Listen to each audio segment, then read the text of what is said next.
የሙስሊም ስጋ ቤት ይባላል፣ ሌላ ጊዜ የክርስቲያን ስጋ ቤት ይባላል። ያ ማለት ቸርች ውስጥ ያደገ በሬ ወይም መስጊድ ውስጥ ያደገ በሬ ያለ ማለት ነው። እንደ ስጋ የዋ የለም ብላ ብሎ የሚቆም አሻንጉሊት እንኳን ልብስ ይለብሳል፣ ግን የከበረ በሬ አንጀትን ነው የሚበለው። ለዛ ነው እኔ ስለማዝን ነው ሁሌ ቁርጥ የሚበለው። በምን የሱን ውለታ ልመልስ? ለጣዖት የተሰዋውን ስጋ መብላት ኖርማል ነው ካለ በኋላ ጳውሎስ ግን አለ አንዳንድ በህሊና ደካማ የሆኑ ሰዎች ስላሉ እነሱ እንዳይሰናከሉ ለጣዖት የተሰዋውን ስጋ መብላት ስትፈልጉ ለወንድሞቻችሁና ለእህቶቻችሁ ስትሉ በአደባባይ ወይም በቤተ መቅደስ ውስጥ አትብሉ። ወደ ቤታችሁ አምጥታችሁ በድብቅ ስፍራ ብሉ።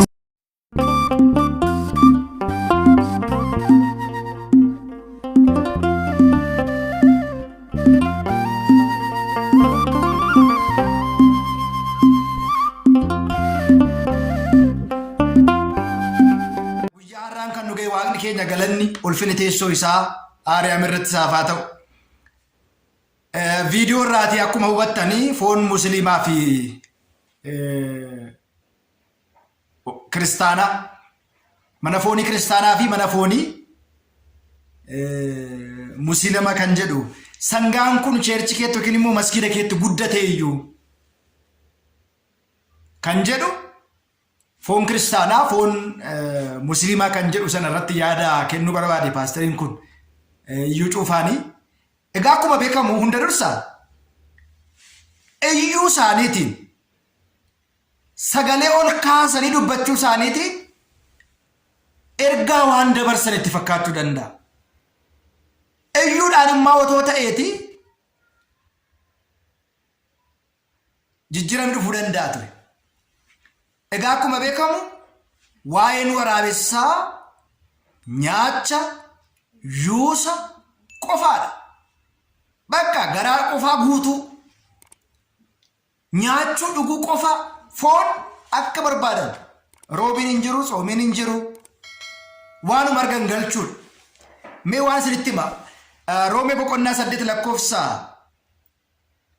5 kaasnee gaafa ilaallu akkana jedha. Akka hafuuraatti malee akka foonitti yoo deebi'uu baanne nuti immoo ajaja seeraa akka raawwannu cubbuu foon isaatiin rakkatee jedha. Akka eeyyama fooniitti warri jiraatan waan foonii yaadu. Akka eeyyama fooniitti warri jiraatan yaada foonii waan foonii yaadu. Akka hafuuraatti warri jiraatan garuu nuti akka hafuuraatti yaadna. Waa'ee foonii yaaduun du'adha. Waa'ee hafuuraa yaaduun immoo jireenyadha, nagaadhas. Waa'ee foonii yaaduun Waaqayyo biratti loladha jedha. Galannii fi ulfinni Waaqayyoof haa ta'u. Nyaata qofa, dhugaatii qofa, fooniin jiraachuu qofa. Yeroo hundumaa kan itti fakkaatu jireenyi baay'een isaanii jiru. Nyaachaan dhugaatiidhaan mootummaa Waaqayyoo kan dhaale amma ammaatti macaafa keessas hin jiru, gara fuulduraattis hin jiru, ammas hin jiru, gara fuulduraattis hin ka'u. Garaaf qofa yaaduun immoo maal akka ta'e dhumni isaa, rakkoo inni fidu dhumni isaa. Tokkoffaa Qorontos boqonnaa 6 lakkoofsa 13 kaasnee gaafa ilaallu akkana jedha. Garaan nyaataa fi nyaanni garaafidha. Waaqayyo isa kanas isa sanas ni balleessaa jedha. Garaa keenyaa jennee bismillaahii jedhamee kan qalame Ortodoksiin hin nyaatu. Nuti seera waaqeffannaa haala kadhannaa nyaacha dhugaatii waan qabnuuf yemmuu qalmi qalamu yoom akka qalamu akkamitti akka qalamu eebbifamee maqaa abbaa kan ilmaa kan hafuura qulqulluu jennee waan qalluuf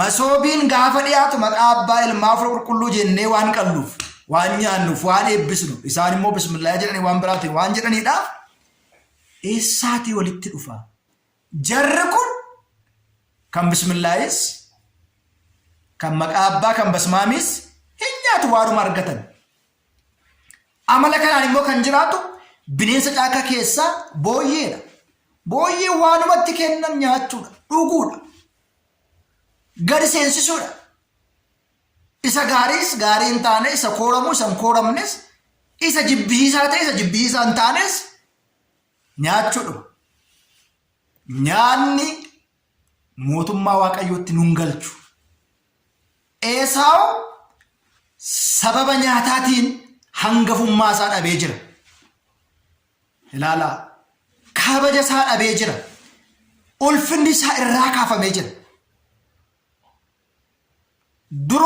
durattumaa qabee akka seeraatti musliimiif kiristaanni cidhas wal waamaa ulfaanes jiraata yeroo cidha musliimaa kiristaan dhaqee kan kiristaana qabu yeroo cidha musliima dhufee kan musliima hojjeta kun seera akka macaafa qulqulluutti hodhiisin isaan kun garuu kanuma abbaa fedhe egaa ilaalaa bineensa caaka keessaa leencii fi qeerransi foon ho'aa ofii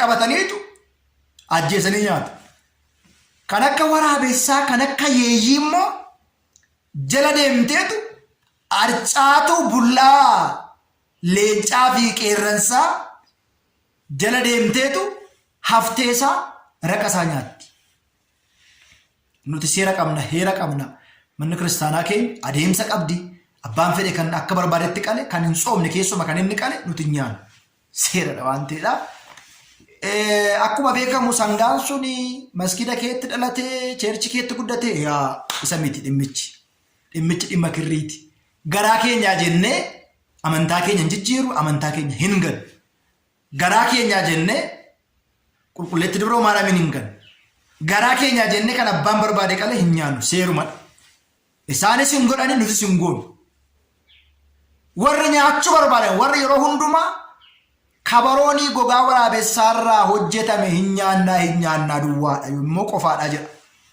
kanadha waan ta'eedhaaf nuti maqaa abbaa jennee qalla isaan bismillaa jedhanii qalu isaan kun garuu duduunfataniitu waan argan nyaatu walitti hin dhufu waan ta'eedhaaf kanuma kaasufanii kanaaf ragaan gabaabaan Roome boqonnaa 8 lakkoofsa 5 fi tokkoffaa Qorontos boqonnaa 6:13 kaasne yoo laalle deebii namicha kanaatiif deebii laachuun gabaabumatti kana fakkaata namni kun yeroo hundumaa waa'ee mana kiristaanaa achi bar waa baay'ee jira wanti hin hiikamne gaaffii hedduun achi jira waa'ee isaa waa baay'ee beekee miti namni waa'ee namaa baay'ee haasaa waa'ee isaa beekee miti dhugumatti nutti waa'ee isaa galeefi miti waa'ee nama namni haasaa kana dubbachuudhaafanii kan nutti dubbate kan nu barsiise waaqa abboolii keenyaaf galanni haa ta'u nu haa turu nagaan tura.